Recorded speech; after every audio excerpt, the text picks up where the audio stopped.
அதானியுடைய ஊழல் பற்றி இன்னைக்கு நாடு பூராவும் பேசிட்டு இருக்கிறாங்க. ஆனா நம்மளுடைய தமிழ்நாடு மின்சார வாரியத்துல தமிழ்நாட்டு மக்களை எப்படி அதானி போன்ற நிறுவனங்கள் சூறையாடினாங்க. கிட்டத்தட்ட 3000 கோடி ரூபாய்க்கு அதானி மட்டுமே ஊழல் செஞ்சாங்க. அதானி மற்றும் மற்ற சில நிறுவனங்கள் சேர்ந்து மொத்தமாக 6000 கோடி ரூபாய் அளவுக்கு நிலக்கரி இறக்குமதியில செஞ்ச ஊழல் பற்றி அறப்போர் இயக்கம் 2018 புகார் கொடுத்து தற்பொழுது நம்மளுடைய தமிழ்நாடு லஞ்ச ஒழிப்புத்துறையும் ஆமாம் அறப்போருடைய இந்த புகார்ல முகாந்திரம் இருக்கு, அனுமதி கொடுங்க அப்படின்னு நம்மளுடைய தமிழ்நாடு அரசை கேட்டிருக்காங்க. கேட்டு 11 மாதங்களாக தமிழ்நாடு அரசு, திமுக அரசு அதானி மீது விசாரணைக்கு அனுமதி கொடுக்காமல் அதானியை காப்பாற்றி வருகிறது. எதனால்?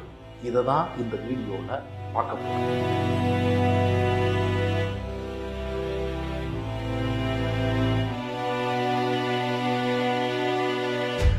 அதுக்கு முன்னாடி இந்த ஊழல் என்ன, எப்படி நடந்தது, இதற்கான ஆதாரங்கள், நீங்க ஊழல் ஊழல்னு பேசுறீங்களே, என்ன ஆதாரம் வச்சிருக்கிறீங்க அப்படின்னு நீங்க கேட்கலாம்.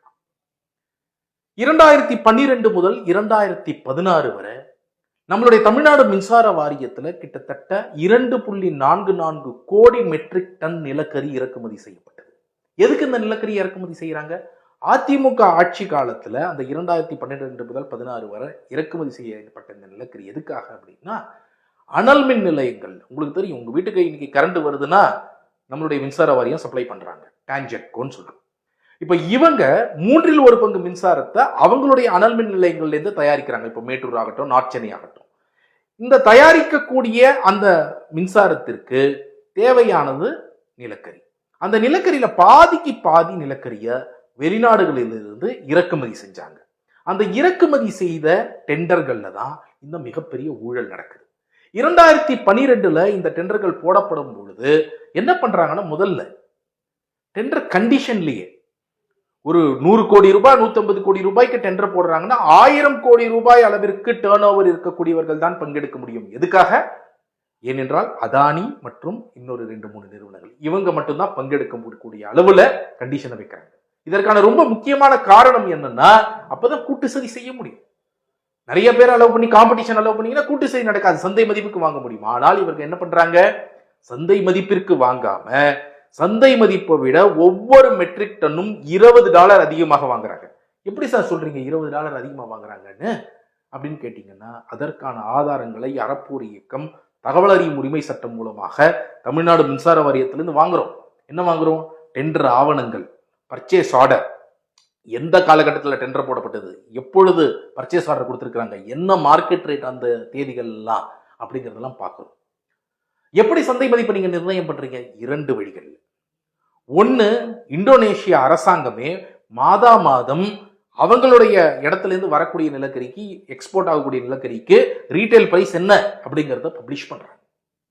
அது பிளஸ் ஃப்ரைட் சார்ஜ், அந்த ஷிப்ல வரக்கூடிய சார்ஜஸ், இதெல்லாம் சேர்த்து நம்ம ஒரு கணக்கு போடுறோம். அதே போல இன்னொரு ரொம்ப முக்கியமானது, ஸ்ட்ரெயிட் ஃபார்வர்டாக இருக்கக்கூடியது என்னன்னா, அதே காலகட்டத்தில் Tamil Nadu news print paper limited இருக்கிறாங்க இல்லையா, அவர்களும் நிலக்கரி இறக்குமதி செய்யறாங்க. அவர்களும் 6000 கிலோ கேலரி நிலக்கரி இறக்குமதி செய்யறாங்க. நம்ம தமிழ்நாடு மின்சார வாரியமும் 6000 கிலோ கேலரி இறக்குமதி செய்யறாங்க. இவர்களும் ஒரே மாய்ஸ்சர் லெவல், அவங்களும் ஒரே மாய்ஸ்சர் லெவல், இவங்களும் ஒரே ஆஷ் கண்டென்ட், அவங்களும் ஒரே ஆஷ் கண்டென்ட், இவங்களும் ஒரே சல்ஃபர், அவங்களும் ஒரே சல்ஃபர், ஸ்பெசிபிகேஷன் எல்லாம் எக்ஸாக்ட்லி சிமிலர். அப்போ என்ன விலைக்கு வாங்குறாங்க? ஒரு உதாரணத்துக்கு சொல்லணும்னா, February 5, 2014 அன்று Tamil Nadu news print paper limited ஒரு பர்ச்சேஸ் ஆர்டர் கொடுக்குறாங்க. நீங்க இதுல பார்க்கலாம் என்ன விலைக்கு கொடுத்திருக்கிறாங்க. $70 ஒரு நிறுவனத்திற்கு பர்ச்சேஸ் ஆர்டர் கொடுத்திருப்பதை பார்த்திருக்கீங்க. அதே காலகட்டத்தில் நம்மளுடைய தமிழ்நாடு மின்சார வாரியம் அதானிக்கு கொடுத்திருக்கக்கூடிய பர்ச்சேஸ் ஆர்டர் February 7, 2014 $91 கொடுத்திருக்கிறாங்க. $21 ஒரு மெட்ரிக் டன்னுக்கு. யோசிச்சு பாருங்க. இந்த மாதிரி ஒவ்வொரு டெண்டராக எடுத்து பார்க்கிறோம். 2015 உதாரணத்துக்கு பாருங்க, மே மாதம், ஏன்னா நிலக்கரியுடைய விலை 2012-16 வரைக்கும் இறங்கிட்டே தான் வந்திருக்கு. இது ஏறக்கூடிய காலகட்டம் கூட கிடையாது, இறங்கி வரக்கூடிய காலகட்டம். உதாரணத்திற்கு சொல்லணும்னா, இந்த ஏப்ரல் மாதம் முதல் ஜூலை மாதத்திற்குள் டிஎன்பிஎல்லும் டெண்டர் போட்டிருக்கிறாங்க, மின்சார வாரியமும் டெண்டர் போட்டிருக்காங்க 2015. மே மாதம் மின்சார வாரியம் அதானியிடம் இருந்து வாங்கக்கூடிய விலை $77. நீங்க பார்க்கலாம் பர்ச்சேஸ் ஆர்டர் இங்க. அதே காலகட்டம் அதற்கு முந்தைய மாதமான ஏப்ரல் மாதத்துல Tamil Nadu news print paper limited எவ்வளவு ரூபாய்க்கு வாங்கியிருக்காங்க? வெறும் $56. அந்த மே மாதத்திற்கு பிறகு வந்த ஜூலை மாதத்தில் Tamil Nadu news print paper limited என்ன விலைக்கு வாங்கியிருக்காங்க? அதே $56. $56 Tamil Nadu news print paper limited வாங்க முடியுது. ஆனால் நம்மளுடைய மின்சார வாரியம் அதானி போன்ற நிறுவனத்திடம் இருந்து $77. அதானி, இந்த எம்எஸ்டிசி, நாலேஜ், இது மாதிரி 2-3-4 நிறுவனங்கள் தான் இருக்கிறாங்க. இவங்க கிட்ட இருந்தா எல்லா பர்ச்சேஸும் நடக்குது. அப்ப எப்படி கூட்டு சதி பண்ணி ஒரு மெட்ரிக் டன்னுக்கு $21? நீங்க யோசிச்சு பாருங்க. 2.44 கோடி மெட்ரிக் டன்னுக்கு இவர்கள் அடித்த பணம். அது மட்டும் கிடையாது, இந்த 2.44 கோடி மெட்ரிக் டன்ல ஏன் அதானியுடைய ஊழல் மிக முக்கியமானதுன்னு சொன்னா 50% ஆர்டர் அதானிக்கு மட்டுமே கொடுக்கப்பட்டது. அதாவது 1.19 கோடி metric tonne, 1.19 crore metric tonne was given to Adani alone. அப்போ கிட்டத்தட்ட இவர்கள் செய்த ஊழல் நீங்க கணக்கு போட்டு பார்க்கலாம். 1.19 crore into $20 into அன்னைக்கு இருக்கக்கூடிய US$ல இருந்து இந்தியன் ருபீஸ்க்கான கணக்குகள். இப்ப இதெல்லாம் நம்ம போடுறோம் நம்மளுடைய கம்ப்ளைண்ட்ல. இதெல்லாம் நம்ம கணக்குகள் போட்டு சந்தை மதிப்போட கம்பேர் பண்ணி ஒவ்வொரு டெண்டருக்கும் அந்த காலகட்டத்தில் இருக்கிறதெல்லாம் போட்டு கணக்குகள் எல்லாம் போட்டு நம்ம ஃபைனலா எவ்வளவு இழப்பு அப்படிங்கிறத கொண்டு வரும். இது மட்டும் கிடையாது, சிஏஜி அவங்களுடைய அறிக்கையில இன்னொரு முக்கியமான விஷயம் சொல்லியிருக்கிறாங்க. என்ன? டெண்டர் விதியை மட்டும் இவங்க மாத்தல, இவங்க பல முறைகேடுகள் பண்ணியிருக்கிறாங்க. கிட்டத்தட்ட டெண்டர் 30 நாள் கொடுக்கணும்னா அதோட கம்மியா கொடுத்திருக்கிறாங்க. கண்ட்ரி ஆஃப் ஆரிஜின் எங்கேருந்து இந்த நிலக்கரி வருதுங்கிறத அவங்க சர்டிபிகேட் எல்லாம் கொடுத்திருக்கிறாங்க. ஆனால் இதையெல்லாம் தாண்டி தரத்தில் ஒரு மிகப்பெரிய மோசடி நடந்திருக்கு. நம்ம நல்லா புரிஞ்சுக்கணும். 6000 கிலோ கலரி நிலக்கரியை $70 இருக்கக்கூடியதை $91 வாங்குறாங்க. அந்த 6000 கிலோ கலரியாவது வந்து இறங்கிச்சான்னு கேட்டீங்கன்னா இல்ல. சிஏஜி என்ன கண்டுபிடிச்சாங்கன்னா ஒரு 121 கன்சைன்மெண்ட்டை செக் பண்றாங்க.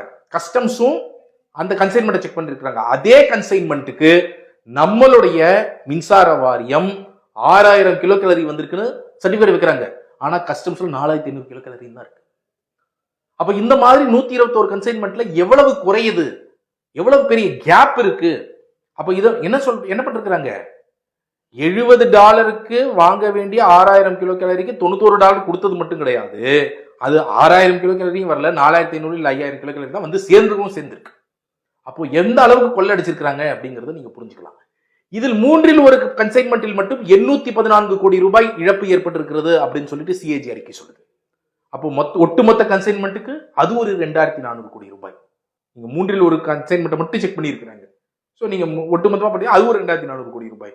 அப்ப இந்த எல்லா கணக்கையும் சேர்த்துதான் எப்படி 6066 கோடி ரூபாய்க்கு மிகப்பெரிய ஊழல் இதில் நடந்திருக்கிறது 2012 முதல் 2016 வரை. ஒரு பக்கம் கோல் ஓவர் இன்வாய்சிங், பிரைசிங், இன்னொரு பக்கம் குவாலிட்டி ஃப்ராட். இந்த இரண்டும் சேர்ந்து நடந்திருக்கிறது. குவாலிட்டியில எப்படி இப்படி ஃப்ராட் நடக்குது அப்படின்னா சிஏஜி சொல்றாங்க, டிஎன்பிஎல் இப்போ ஒரு இதை டெஸ்ட் பண்ணணும்னா அவங்க ஒரு ஆட்டோமேட்டிக் சாம்பிளர் வச்சு கன்வேயர்ல வரும்போது அதுல கலெக்ட் பண்ணி அதை அவங்க எம்பேனல் பண்ண ஒரு டெஸ்டர், இண்டிபெண்டன்ட் டெஸ்டர்கிட்ட கொடுத்து அதை டெஸ்ட் பண்ணி அந்த அவங்களுடைய லேப்ல டெஸ்ட் பண்ணி பாக்குறாங்க. ஆனா டான்ஷெட்கோ என்ன தெரியுமா பண்ணியிருக்கிறாங்க? நீயே ஒரு சப்ளையர் யாருன்னு சொல்ல அவங்க சாம்பிள் எடுத்து அவங்க கொடுக்கறதா சாம்பிள்.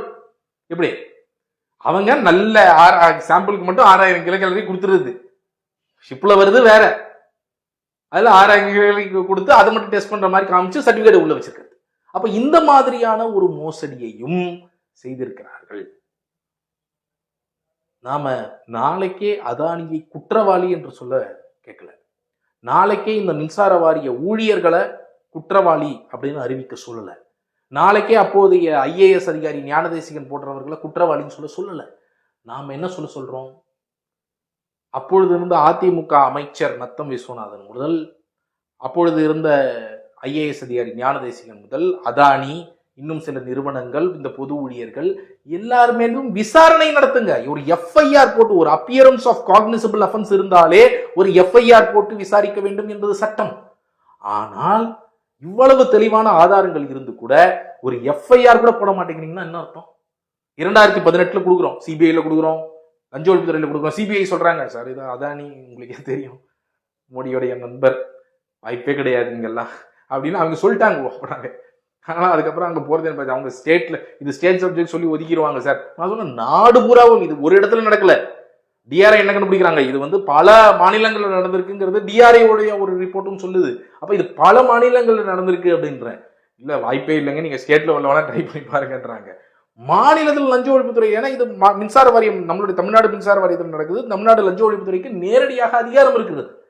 அப்போ தமிழ்நாடு மின்சார நம்ம லஞ்ச ஒழிப்புத்துறை என்ன செய்யறாங்க, லஞ்ச ஒழிப்புத்துறை இதன் மீது எந்த விசாரணையும் ஒரு எஃப்ஐஆர் கூட பதிவு செய்யாம கம்ப்ளைண்ட் க்ளோஸ் பண்றாங்க. 2021 நம்ம திமுக ஆட்சி வந்ததற்கு பிறகு, அதற்கு முன்பே முதல்வர் ஸ்டாலின் அப்போ எதிர்க்கட்சி தலைவராக இருக்கும்போது கவர்னர் கிட்ட போய் இந்த மாதிரி நிலக்கரி இறக்குமதியில் எப்படிலாம் மோசடி நடந்திருக்கிறது, லஞ்ச ஒழிப்புத்துறை விசாரிக்க மாட்டாங்க, நீங்க விசாரிக்க சொல்லுங்கன்னு கவர்னர்கிட்ட கேட்கிறாரு. அப்புறம் முதல்வராயிடுறாரு. முதல்வர் ஆன அப்புறம் என்ன பண்றாரு, இன்னி வரைக்கும் அனுமதி கொடுக்காம வச்சிருக்கிறார். லஞ்ச ஒழிப்புத்துறை நாங்க இதை விசாரிக்கணும், அனுமதி கொடுங்கன்னு முதல்வர் ஸ்டாலின் கிட்ட கேட்கிறாங்க. என்ன பண்ணிருக்கணும் நியாயமாக இருந்தா? இன்னைக்கு ஜாயிண்ட் பார்லிமெண்டரி ப்ரோப் கேட்கறீங்களே, அரசியலுக்காக அதானி எதிர்க்கிற மாதிரி ஒரு டிராமா ஆடுறீங்களே, உண்மையிலேயே நீங்க அதானி எதிர்க்கிறதா அந்த கையில லட்டு மாதிரி இப்போ இந்த ஆதாரங்கள் இருக்கிறது, இது போதாதா உங்களுக்கு ஒரு எஃப்ஐஆர் பதிவு பண்றதுக்கு? ஒரு எஃப்ஐஆர் கூட பதிவு செய்ய அனுமதி கொடுக்காம ஃபைல வச்சுக்கிட்டு இப்படி ஏமாத்திட்டு இருக்கிறீங்களே ஏன்? திமுகவை பார்த்து நாம் கேட்க வேண்டிய கேள்வி.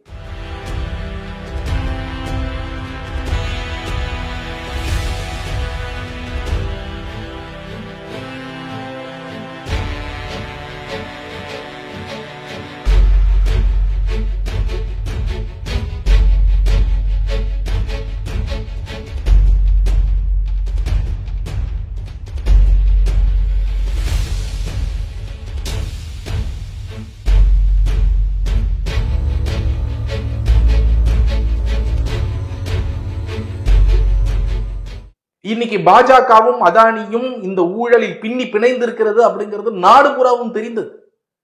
மோடியின் நண்பர் அதானி அவங்களுடைய ஊழல்ல பின்னி பிணைஞ்சிருக்கிறாங்க. நீங்க ஏன் அந்த பின்னலுக்குள்ள போறீங்க? இப்போ அவர்கள் அதானியை காப்பாற்றுவதற்காக இன்னைக்கு சிபிஐயோ இடியோ யாரும் தலையிட மாட்டாங்க. ஏன்னா அவர்கள் ஊழல் பின்னி பிணைந்திருக்கிறாங்க. நீங்க ஏன் பின்னி பிணைகிறீங்க? இப்போ அப்படி பின்னி பிணையலன்னா இந்த 6000 கோடி இழப்பு பினான்ஸ்ல இன்னைக்கு மோசமாக இருக்கு, பினான்சியல் சிச்சுவேஷன் மோசமா இருக்கு. எப்படி இருக்கு? 1.5 லட்சம் கோடி தமிழ்நாடு மின்சார வாரியத்தில் கடன் எப்படி வந்தது? இது போன்ற ஊழல்கள்னால. இதை யார் தலைமையில வைக்கிறீங்க? எங்களை போன்ற மக்கள் தலைமையிலதான் நீங்க இதை டாரிஃப் இன்க்ரீஸ்ங்கிற பேர்ல இன்னைக்கு மின்சார கட்டணத்தை ஏத்துறீங்க. நாங்க ஏன் கொடுக்கணும்? உங்களுடைய சொத்தை உங்களுக்கு விசாரணை நடத்தி இதை மீட்டெடுக்க இந்த அரசுக்கு வக்கி இருக்கிறதா இல்லையா? அப்படி உங்களுக்கு இல்ல அப்படின்னு சொன்னா உங்களுடைய சொத்தை ஜப்தி பண்ணுங்க, முதல்வருடைய சொத்தை ஜப்தி பண்ணுங்க, 6000 கோடி கட்டுங்க, சீஃப் செக்ரட்டரி சிவதாஸ் மீனாவுடைய சொத்தை ஜப்தி பண்ணுங்க, உங்களுடைய சொத்தை வித்து 6000 கோடி கட்டுங்க. மக்கள்னா என்ன முட்டாள்களா உங்களுக்கு? எங்க தலை மேல ஏன் இந்த பாரத்தை கொண்டு வந்து வைக்கிறீங்க?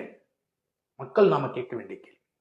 ஒரு அனுமதி 11 மாதமாக லஞ்ச ஒழிப்புத்துறைக்கு அனுமதி கொடுக்காம இன்னைக்கு எஃப்ஐஆர் ஏங்க பதிவு பண்ணல? இனி வரைக்கும் ஒரு எஃப்ஐஆர் ஏன் பதிவு செய்ய மாட்டீங்க? ஒரு அப்பியரன்ஸ் ஆஃப் காக்னிசபிள் ஆஃபென்ஸ் இவ்வளவு இருக்கிறது, ஒரு எஃப்ஐஆர் பதிவு செய்து கூட உங்களால விசாரிக்க முடியாதா?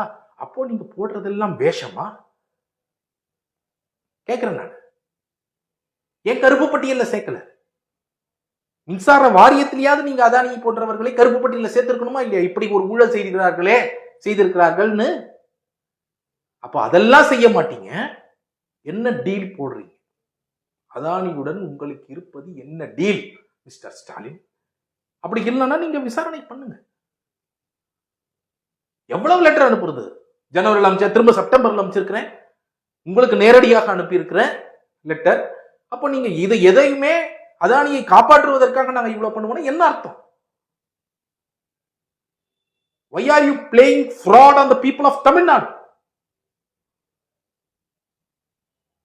இந்த 6000 கோடி மீட்டெடுக்கப்படும் வரை, இவர்கள் மீதெல்லாம் எஃப்ஐஆர் பதிவு செய்து விசாரணை நடத்தும் வரை, இவர்கள் ஊழல்வாதிகளை தண்டிக்கும் வரை, இந்த மாதிரி ஊழல் பணத்தை கொண்டு வந்து நம்மளுடைய தலைமையில வைக்கிறாங்க இல்லையா, மின்சார கட்டணம் ஏற்றம்ன்ற பேர்ல, இதையெல்லாம் நிறுத்தும் வரை நம்ம அறப்போர் தொடரும். திருடனாக பார்த்து எவனும் திருந்தவும் மாட்டான். நாம திமிரி எழுந்த இனி எவனும் திருடவும் மாட்டான். நாம திமிரி எழுந்த இனி எவனும் திருடவும் மாட்டான்.